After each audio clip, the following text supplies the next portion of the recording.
If you're offering to buy a home, how much can you actually lowball a seller and still have a chance of getting that offer accepted? Now, there's a few different factors when it comes to this: how long it's been on the market, whether or not there's any other offers or any recent tours that there might be an offer coming from. But I want to talk about it specifically from a numbers perspective.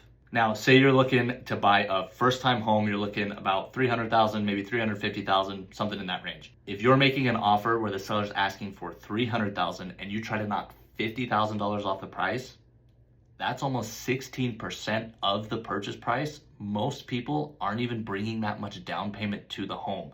So if they've owned the home for maybe a year or two, prices haven't probably gone up enough from them to have a 3% down payment and still be able to have 16% equity in the home. So in that case, they're probably never gonna sell to you because almost nobody's gonna pay that much money to sell their home. They'll just have to keep it and keep living in it. Now, as you go up in price point, that percentage changes a little bit. So at a $500,000 home, asking for $50,000 off is 10% off the purchase price.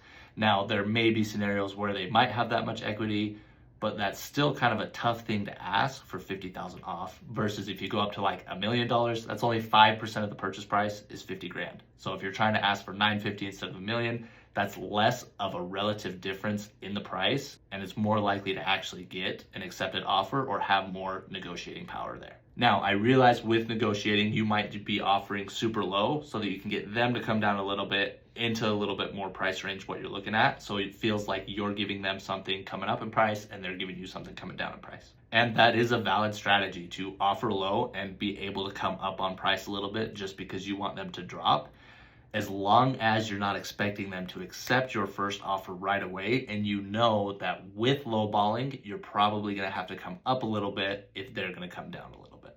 Otherwise, it's really tough to strike a deal.